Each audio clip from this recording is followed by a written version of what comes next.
A Humanitária dos Bombeiros Voluntários de Arcos Valdevez vai hoje a votos para a eleição do Presidente da Associação. Sem grandes surpresas e com lista única, Germana Amorim deverá renovar o cargo como Presidente. Desta vez, a lista apresentada apostou no maior número de mulheres e em posições de destaque. É sobre este e outros temas que vamos conversar com Germana Amorim. Muito boa tarde e desde já obrigado por ter aceito o nosso convite. A primeira pergunta é precisamente sobre este tema e sobre a lista apresentada. Algumas alterações, novos nomes.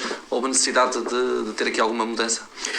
Boa tarde, antes de mais, eu é que agradeço evidentemente o convite para poder ter a possibilidade de explicar aquilo que é exatamente o que nós estamos a apresentar-nos em mais um mandato para o próximo triênio e evidentemente que em qualquer instituição há sempre necessidade de renovar, de apresentar novas ideias, novas pessoas.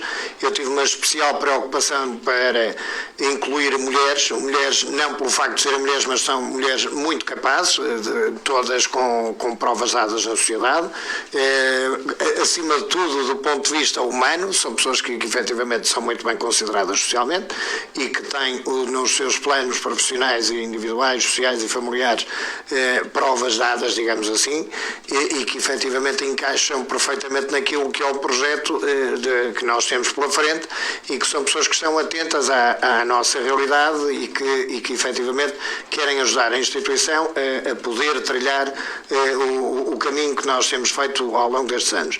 E, portanto, não, como já tínhamos uma equipa maioritariamente composta, largamente, aliás, só tínhamos uma mulher, que era a professora Hilda Ribeiro, na mesa da Assembleia, de resto era tudo constituído por homens, porque a verdade é que há 13 anos, quando cheguei à Associação Humanitária, era um meio eminentemente ainda masculino e predominantemente masculino, e evidentemente que isto alterou ao longo destes 13 anos, e para muito melhor. Hoje a integração feminina, quer na qualidade de bombeiras, quer também na qualidade de pessoas que participam na vida associativa através dos seus órgãos sociais, foi mudando e portanto, fazia todo sentido reforçar aquilo que é a sensibilidade feminina relativamente àquilo que são as necessidades especiais da nossa associação.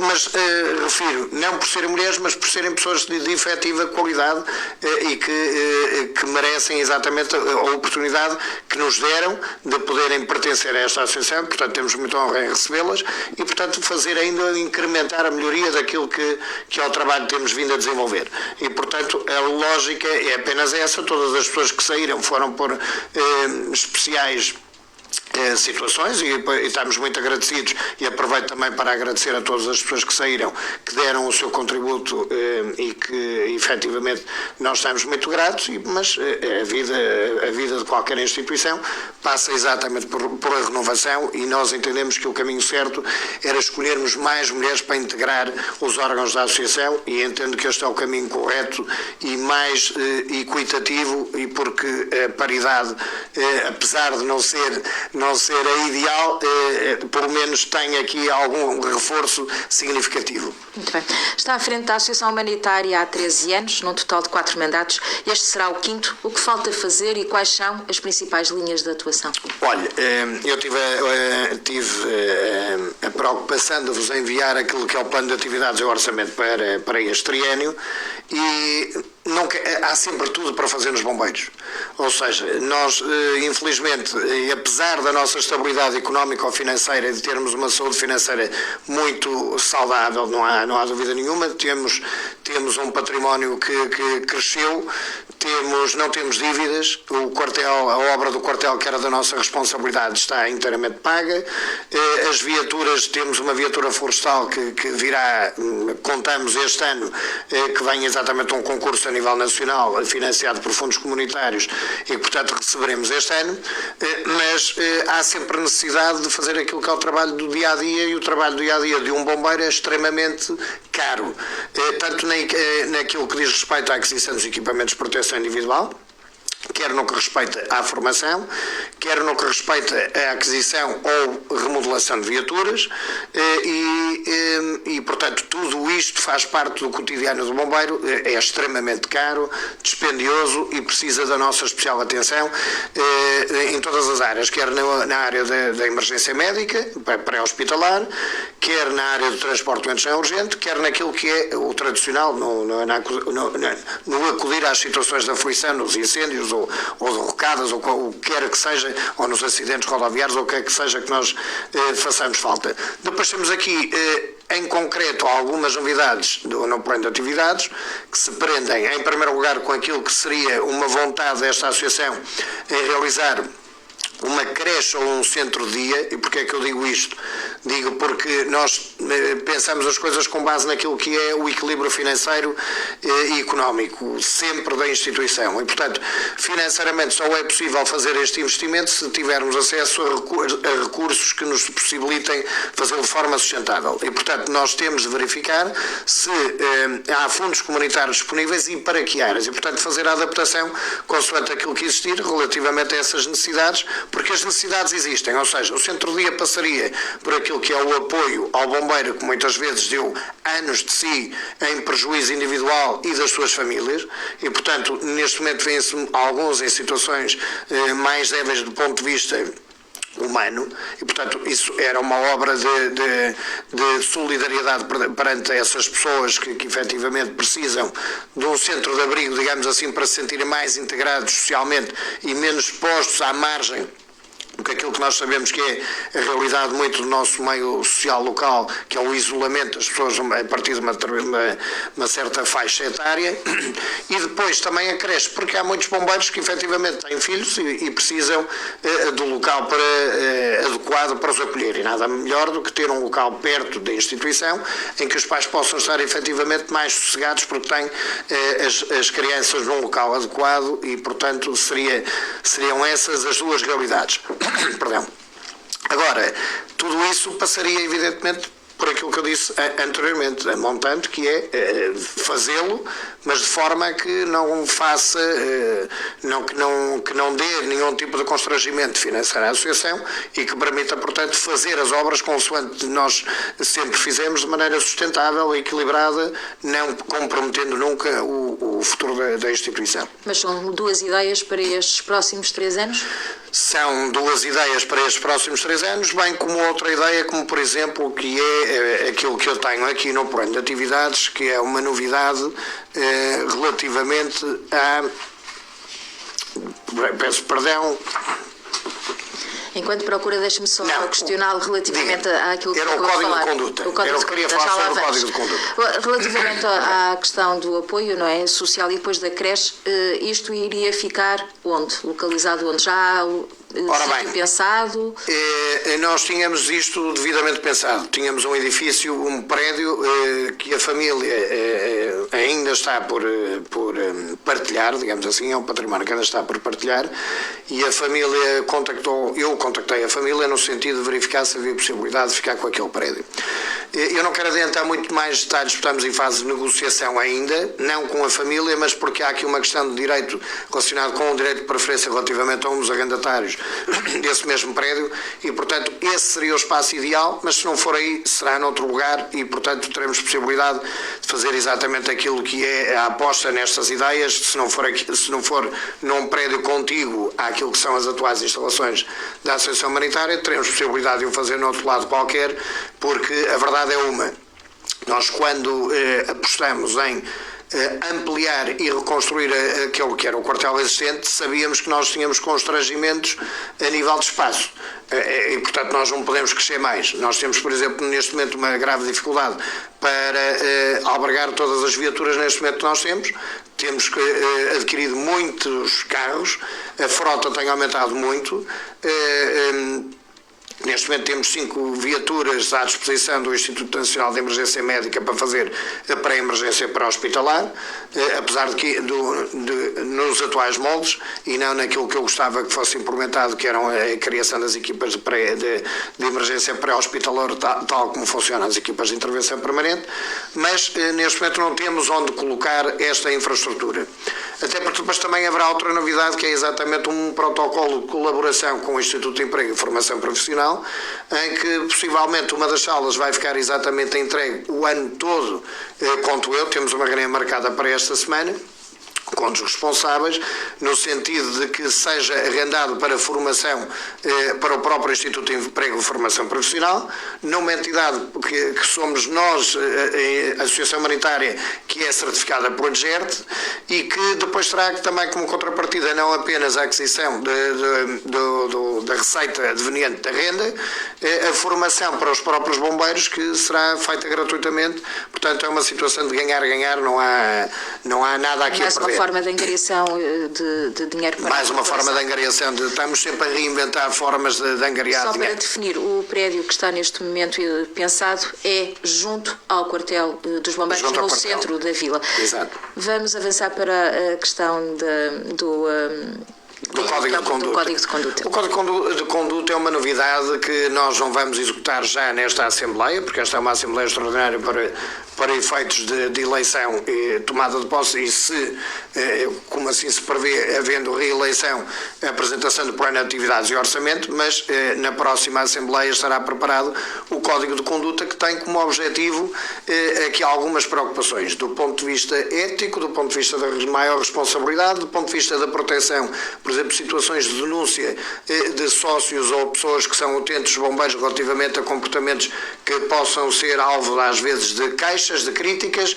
A nível interno também proteger maiores denúncias se houver algum comportamento que efetivamente não esteja de acordo com aquilo que são os nossos padrões éticos e de alta responsabilidade perante a sociedade e perante aquilo que são os nossos princípios. E, portanto, isto terá como objetivo modernizar a Associação também nesse sentido, adequando-a mais àquilo que efetivamente são algumas questões que hoje em dia são de relevante preocupação social, ainda mais quando há algumas delas são bastante polémicas, como questões de integração social. Nós não toleramos qualquer tipo de comportamento discriminatório, nós fazemos o bem sem olhar a quem e, portanto, evidentemente estamos sempre dispostos a acolher dentro do nosso seio pessoas que possam ser advenientes de outras nacionalidades, de outros países, de outras raças, apesar de socialmente isto e sociologicamente não haver raças, a raça é humana, mas pessoas diferentes, digamos assim, deverão ser bem acolhidas, assim como não deverá haver nenhuma discriminação dentro da Associação pelo facto de ser mulher, como não deverá haver nenhuma preocupação pelo facto de haver aqui alguém que tenha alguma escolha relativamente ao seu género ou não, não pode haver nenhum tipo de discriminação. Isto também traz, o objetivo também é trazer maior responsabilidade para os dirigentes, para as pessoas que pertencem à instituição e dar maior transparência naquilo que também é a forma de nós trabalharmos, porque também tem como objetivo fazer com que estas imagens e estas ideias se divulguem através do site que está a ser remodelado. A nossa página web está a ser remodelada, neste momento o Bruno Cerqueira está a fazer o trabalho de remodelação do site, em que tem como objetivo exatamente colocar o Código de Conduta. O regulamento também está a ser, neste momento, estudado para alterar e fazer aqui algumas adaptações, porque já está desenquadrado da realidade social existente nesta altura, dos estatutos e das leis que se aplicam também à vida dos bombeiros. Portanto, o objetivo é tornar maior transparência e responsabilizar mais do ponto de vista humanitário aquilo que é a prestação das pessoas, quer nos órgãos sociais, quer aquelas que são bombeiros, independentemente da sua raça, crença, género, ou quer que seja, sem qualquer tipo de discriminação. E para finalizar respeitando a igualdade. Respeitando a igualdade. E para finalizar esta questão, e antes de avançarmos para uma próxima questão com o meu colega Nuno Cardoso, este Código de Conduta surge por alguma necessidade, por situações que entretanto se apercebeu que iam acontecendo e que era necessário regular? Olha, como qualquer instituição onde neste momento nós temos 38 trabalhadores, temos muita responsabilidade a nível social e a nível económico perante a vida destas pessoas. Temos 70 pessoas que, além dos trabalhadores, também colaboram connosco e, portanto, prestam serviços como bombeiros voluntários, mas depois também complementam com outro tipo de serviços, por exemplo, na constituição das equipas de emergência médica pré-hospitalar. e, portanto, pagamos a essas pessoas. Portanto, são cerca de 70 pessoas que gravitam em torno da vida associativa. Mais de 100 bombeiros voluntários. Portanto, a possibilidade de ocorrência de alguns atritos e de algumas relações que às vezes não correm da melhor maneira, evidentemente que vai surgindo.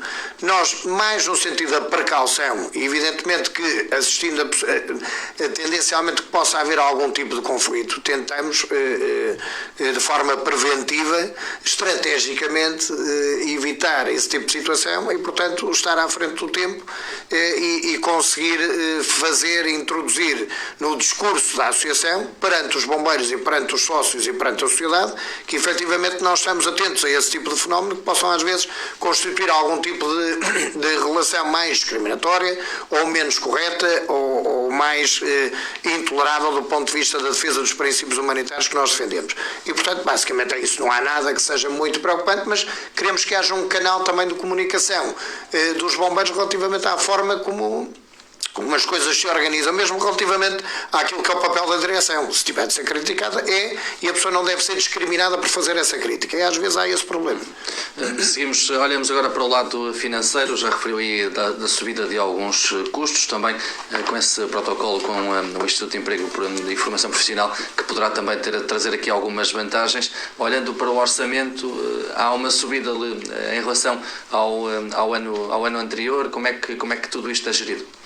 Bem, a nossa gestão tem sido rigorosa desde o primeiro dia, ou seja, nós não damos passos maiores que as pernas, apesar de sermos uma instituição que é notoriamente ambiciosa e que tem feito muita obra e tem desenvolvido muito trabalho, passa em modéstia, mas a verdade é esta. Temos estado na linha da frente em muitos combates e temos estado na linha da frente naquilo que é a execução de vários projetos e portanto, isto deve-se àquilo que é o empenho e o trabalho da equipa e daquilo que são as ideias que nós temos e queremos ver implementadas. Portanto, nós tentamos fazer aqui a conciliação entre duas realidades. Em primeiro lugar, aquilo que é o escopo da nossa associação, que é exatamente proteger os sócios, a associação, a comunidade em si mesma, de forma humanitária. E, portanto, isso é a nossa grande preocupação. Nós vivemos para a comunidade, vivemos para os sócios, vivemos para acudir quem quer que seja na situação que formos solicitados. E depois, só podemos fazer isto, evidentemente, de forma sustentável, equilibrada do ponto de vista financeiro, porque isso é que nos permite fazer investimentos. O que é que fazemos? Tentamos adotar os melhores procedimentos a nível empresarial, por exemplo, que tornem a gestão mais rigorosa e que efetivamente seja mais controlada no dia-a-dia, em que nós tenhamos possibilidade, por exemplo, de verificar em que estado está a despesa, em que estado está o investimento, de que forma é que pode haver retorno, se estamos, por exemplo, mal no que diz respeito dou um exemplo, nós, por exemplo, neste momento achamos que estamos muito aquém daquilo que podemos fazer em termos de angariação de sócios e de angariação de fundos junto desses sócios. Para isso, por exemplo, já temos marcado uma deslocação em fevereiro aos Amigos do Vale, uma associação que está em Newark, residente em Newark, está residida em Newark, que é um grupo de pessoas que estão a organizar uma festa em nosso louvor para angariar fundos para podermos adquirir e investir aqui no que é o material de uma VSAT, que é uma equipa, um veículo de socorro de apoio tático, que é vulgarmente conhecida por viatura de desencarceramento. Eu vou-lhes dizer uma coisa, isto é espetacular do ponto de vista da solidariedade e da vontade das pessoas nos ajudarem, porque é evidente que é um reconhecimento público e notório daquilo que é a confiança do nosso trabalho e é aquilo que é especial atenção a uma instituição que merece o carinho da enormíssima população, mas por outro lado preocupa-me, porque isto é o tipo de material que tem de ser adquirido por quem tem responsabilidades na área da proteção civil. E, portanto, os políticos não podem olhar para o lado para realidades como esta. Nós temos uma estrada como a IC28 que tem uma sinistralidade absurda e que tem provocado muitas mortes a muita gente. E, evidentemente, que nós, porque é que insistimos agora, neste exato momento, em reestruturar o equipamento relativamente ao desencarceramento? Porque não está obsoleto, mas está a caminho de o ser. Está ultrapassado porque, por exemplo, ainda usa uma mangueira. A mangueira não permite deslocar, facilitar a mobilidade relativamente àquilo que é, porque, em primeiro lugar, porque atualmente pesa imenso aquele material e depois é muito limitador porque está sempre acoplado à viatura que lhe dá apoio. Portanto, e mesmo a realidade hoje em dia dos painéis fotovoltaicos que estão instalados em todo lado e que por vezes têm provocado incêndios, nós precisamos de um material que permita ser deslocado pelo próprio bombeiro de forma fácil e que chegue mais rapidamente aos locais. Agora, repito, isto é uma preocupação que nós já demonstramos ao poder político e que o poder político tem de olhar não como, até que olhar como uma necessidade imperiosa. A aposta nas associações humanitárias ou nos corpos de bombeiros, seja de que forma estejam organizadas, tem de ser uma realidade premente, séria e que não pode estar dependente daquilo que é a discricionariedade e o arbítrio dos presentes de Câmara. Nós não podemos andar aqui no beijamão. A lei tem de definir, nós temos de pressionar no sentido de serem definidos legalmente critérios relativamente à obtenção de financiamento, principalmente daquilo que são os parceiros sociais que nós temos, que são o Instituto Nacional de Emergência Médica, e já vou falar aí em concreto daquilo que é um aumento orçamental de superior a 100 mil euros relativamente ao INEM, porque foge, e já vou explicar melhor, porque foge muito ao âmbito daquilo que é receita normal. Depois temos a Proteção Civil, não é? A Autoridade Nacional de Emergência e Proteção Civil e câmaras municipais. E esta gente tem que recompensar o trabalho dos bombeiros de forma digna e tem de efetivamente equipar os bombeiros de forma digna, porque sem isso não é possível desenvolvermos a nossa atividade de forma segura e depois não conseguimos dar a segurança que queríamos a todos os cidadãos. Portanto, estamos a falar de salvar vidas, é o que é. Mas em termos de números, referiu já um aumento das despesas, houve também um aumento dos ganhos dos bombeiros? Não, essencialmente a despesa mantém-se devidamente equilibrada.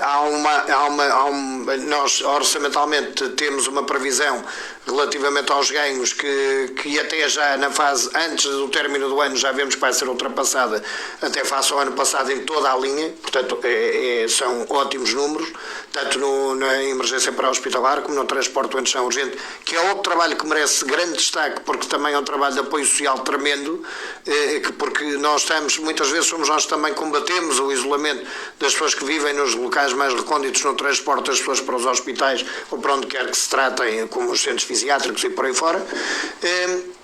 Mas eu queria dar especial enfoque àquilo que é a realidade do INEM. Nós tivemos aqui estamos em choque, digamos assim, com o Instituto Nacional de Emergência Médica já há algum tempo. Não porque a instituição nos mereça qualquer tipo de desrespeito, mas sim porque entendemos que objetivamente estão a pagar muito abaixo daquilo que é efetivamente a nossa necessidade. E, portanto, nós enviamos uma missiva, aliás, nós, como várias associações humanitárias do país, enviamos uma missiva no sentido de cobrar tudo aquilo que fosse feito em termos de reserva, porque nós temos o posto de emergência médica e depois temos os postos de reserva. Tudo o que fosse feito na reserva seria cobrado de acordo com aquilo que nós entendemos que era o preço que nós merecíamos como justo e adequado àquilo que é o trabalho que nós desenvolvemos. Vou dar um exemplo muito fácil para as pessoas perceberem. Eu, quando entro num táxi, eu não posso estar a discutir com o taxista o preço, ou num Uber não posso estar a discutir o preço de quanto é que vou pagar. Eu pago aquilo que está tabulado. E o INEM tem de perceber de uma vez por todas que para usufruir de 90% dos serviços que os bombeiros efetuam a nível nacional, tem de pagar aquilo que os bombeiros entendem que é adequado. E, portanto, ainda há pouco tempo houve uma associação humanitária da qual eu estava a aguardar a respectiva sentença judicial, que foi a de Salvaterra de Magos, que requereu uma injunção no sentido de pedir aquilo que foi faturado à margem daquilo que era o protocolo existente entre as associações humanitárias e o INEM. E aqui a Liga não tem a hipótese também sequer de poder representar institucionalmente todas as associações, porque são independentes. Apesar de nós nos agruparmos dentro da Liga, mas somos independentes. Somos pessoas coletivas privadas que efetivamente têm como objetivo prestar o trabalho humanitário, mas precisam de serem devidamente financiadas para isso. E, portanto, o preço que o INEM nos estava a pagar era muito abaixo daquilo que efetivamente a nossa realidade que é efetivamente extremamente alta, nós pedimos aquilo que entendemos adequado e vamos agora avançar com o requerimento de injunção também, nós e muitas outras, que vai criar um problema político grave, mas à qual nós estamos completamente alheios e queremos apenas que seja feita a devida justiça. E, portanto, aqui temos esse aumento extraordinário que é explicável por aquilo que é a mais que provável certeza de que efetivamente aquilo que nós requerermos em injunção que seja devidamente atendido, porque está todo o trabalho está faturado e, portanto, também desafiei as outras associações na qualidade de Presidente da Federação do Distrito a fazerem exatamente a mesma coisa. Muitos fizeram, outros não, julgo que não, mas agora acredito que irão pelo mesmo caminho. Sendo também Presidente da Federação Distrital de João Alves de Viana do Castelo, considera que a Corporação Arcoense acaba por sair beneficiada em projeção exterior ou até mesmo de implementação, lá está, de linhas estratégicas que são definidas ou até mesmo agora, como falou, relativamente a este pedido depois do INEM? Não. Digo-lhe não perentoriamente, porque o mito, há coisas que nós sabemos que se dizem e que se pensam e de que os Arcos têm obtido muitas coisas porque também estão à frente da Federação e porque conseguem mover influências e tudo mais, isso são mitos. São mitos que não têm correspondência com a realidade. Nós, por exemplo, tivemos a viatura florestal que foi atribuída a Arcos Valdevez porque efetivamente era a única que tinha os critérios que mereciam que fosse financiado, e fomos nós, apesar de Arcos Valdevez ter sido beneficiado com essa viatura florestal, eu fui a pessoa que fiz mais barulho possivelmente a nível nacional relativamente àquilo que foi a iniquidade nos critérios atribuídos, em que, por exemplo, permitiu que o Distrito de Bragança recebesse 13 viaturas e o Distrito de Viana apenas recebesse uma, quando nós trabalhamos em rede. Ou seja, os critérios basicamente são de antiguidade. Portanto, a viatura mais antiga que havia no Distrito, que estava, ou seja, por reestruturar e remodelar há mais tempo, era a de Arcos Valdevez, porque eu entendo, e desde que estou lá, que as viaturas ditas vermelhas, as de socorro, porque são caríssimas, estamos a falar de uma viatura que nova custa cerca de 500 mil euros, não pode ser feita à custa do trabalho da associação, tem de ser o Estado a dá-la, ou o Estado ou a Câmara Municipal, se entender que assim é adequada, o Estado na sua administração direta, indireta ou autónoma, portanto, nas várias figuras com que se pode apresentar. E, portanto, a verdade é que nós não somos beneficiados em rigorosamente nada. Antes, pelo contrário, nós temos aquilo que nós temos conseguido feito em termos de inovação na associação, temos conseguido ou tentado fazer transportar para a Federação. E temos tentado massacrar quase os nossos parceiros federados, no sentido de haver maior transparência, partilha de ideias e de entenderem que não é por termos nós um projeto especial na gaveta que ele vai ser atribuído a nós. Não, isso não existe. Por exemplo, tivemos também a ambulância da Calzónia. Isto foi por a sorte, não foi rigorosamente mais nada. Alguém pensa por a cabeça que houve uma bolinha quente a favor de Arcos Valdevez por algum motivo. Não faz sentido rigorosamente nenhum. A sorte diz que protege os audazes. Nós temos tido a audácia de efetivamente termos estado na linha da frente relativamente a muita coisa e temos tentado levar essa lógica da audácia também para a Federação, e por isso é que a Federação tem feito um trabalho vanguardista a nível nacional, não é só a nível distrital. Portanto, recuso veementemente essa ideia de que Arcos Valdevez possa ser beneficiado por eu ser Presidente da Federação, até porque, por exemplo, o investimento que foi feito no quartel da Associação Humanitária foi feito num período de ampliação de mais de €500 mil, eu não era Presidente da Federação ainda, e depois a outra recuperação entre a Câmara Municipal e a nossa Associação, pago a nossas despensas cerca de €300 mil, foi feito exatamente já no período em que eu fui Presidente da Federação, mas aí não houve benefício nenhum em concreto. Simplesmente temos sido mais audazes, temos sido mais... arriscamos mais aquilo que efetivamente entendemos que deve ser o caminho da modernização dos bombeiros, abandonando muito aquilo que era o paradigma à forma como as pessoas olhavam para a instituição, de que quase uma instituição que merecia pena. Nós não queremos caridade, nem queremos que as pessoas olhem para nós como pena, queremos que olhem para nós até como produtores de riqueza local, em que a economia local sai beneficiada porque criamos emprego, criamos riqueza e criamos, acima de tudo, aquilo que é a nossa vontade e para aquilo que existimos, que é a proteção aos cidadãos. Portanto, isso é uma lógica que tem sido imposta não, mas tem sido partilhada com a Federação. Vamos prosseguir. Esta é uma altura de constrangimento a nível de assistência hospitalar, vê-se muitos casos de alguns problemas. O Alto Minho também não é exceção e temos assistido, por exemplo, a muitas deslocações de doentes urgentes provenientes de acidentes ou outro tipo de ocorrências para Guimarães ou para o Porto e não como estamos habituados aqui para Viana do Castelo. Os bombeiros, estando na linha da frente também do transporte desses doentes, considera que há um risco de algum dia alguma coisa correr menos bem? Nós já andamos a dizer isso há muitos anos e eu tenho sido a voz do distrito, digamos assim, dos bombeiros do distrito, a alertar exatamente para o mau funcionamento do INEM. Neste caso, aí é uma realidade diferente, tem a ver com a realidade da administração hospitalar, em que está caótica a nível nacional. O Sistema Nacional de Saúde, efetivamente, está a viver um período altamente conturbado, à qual, evidentemente, nós não estamos alheios e, portanto, somos obrigados, em vez de fazer deslocar o paciente a Viana do Castelo, fazemos deslocá-lo ao Porto, como já aconteceu, a Guimarães, etc. O que é que isto implica? Implica que se gaste muito mais tempo na deslocação. Ao gastar muito mais tempo na deslocação, a viatura que está disponível, que deveria estar disponível mais rapidamente, deixa de o estar, bem como os dois bombeiros que constituem a equipa que está constituída naquele momento. Portanto, tudo isto tem consequências que podem ser desastrosas, evidentemente, naquilo que é o acudir às pessoas em situação de emergência pré-hospitalar. Portanto, o INEM funciona muito mal há alguns anos esta parte.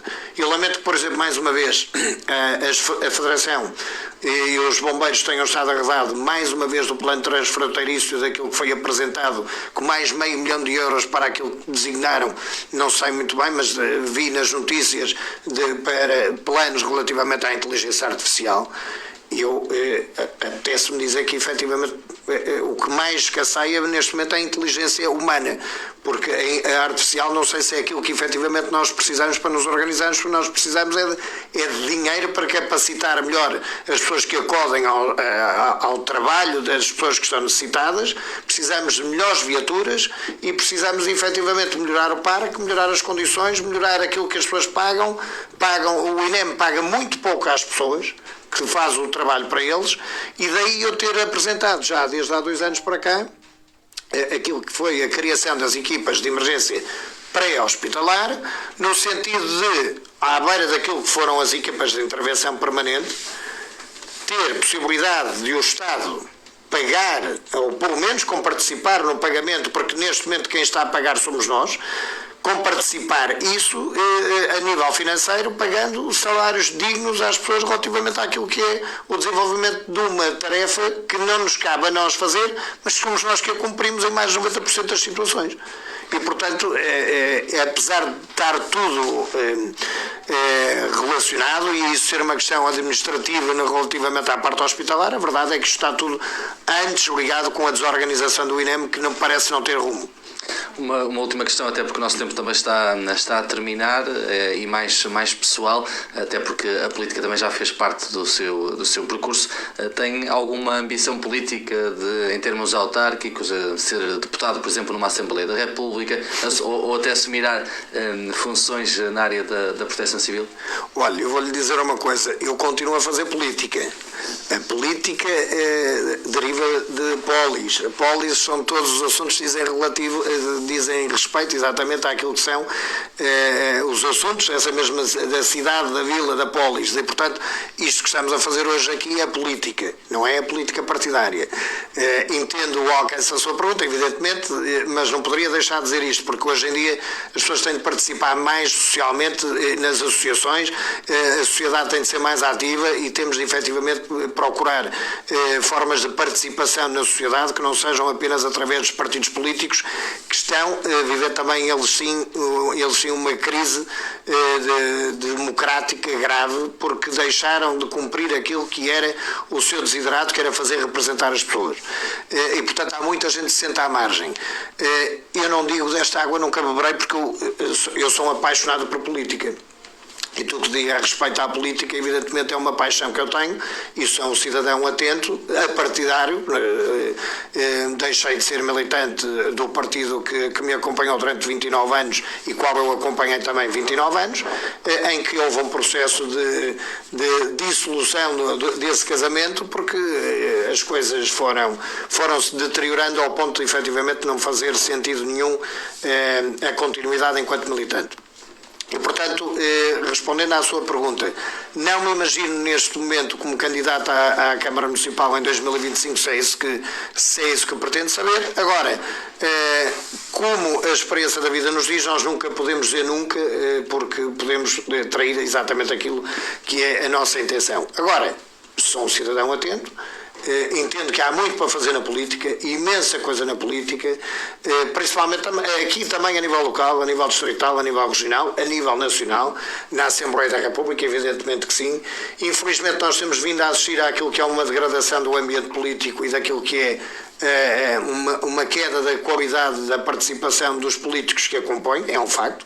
Isto não quero ser uma crítica objetiva ou sequer fulanizar esta crítica, mas é uma crítica geral, que as pessoas se percebem, e que tem até feito crescer alguns fenómenos mais populistas que têm tendência a continuar a crescer e que são altamente preocupantes, porque não serve para rigorosamente nada, a não ser para baralhar ainda mais aquilo que é uma política de cifragem. Eu estava ainda há pouco a dizer à Mónica que a democracia é muito frágil e quando a decadência da democracia não se dá de um dia para o outro, vai-se dando diariamente e não num só acontecimento. E, portanto, é preciso as pessoas estarem atentas e, efetivamente, darem o melhor de si como cidadãos, como pessoas integradas em várias associações e naquilo que puderem fazer de melhor, de forma livre sempre, não só no pensamento, mas na expressão desse pensamento, sem terem medo das consequências daquilo que é a expressão exatamente daquilo que é a sua forma de estar e de agir e de tudo mais. E, portanto, não sei se respondi à pergunta, mas... Acho que ficou para já claro a sua resposta. O nosso tempo está mesmo no limite. Hoje será eleito para o quinto mandato. Quer deixar aqui uma mensagem aos seus associados, uma breve mensagem?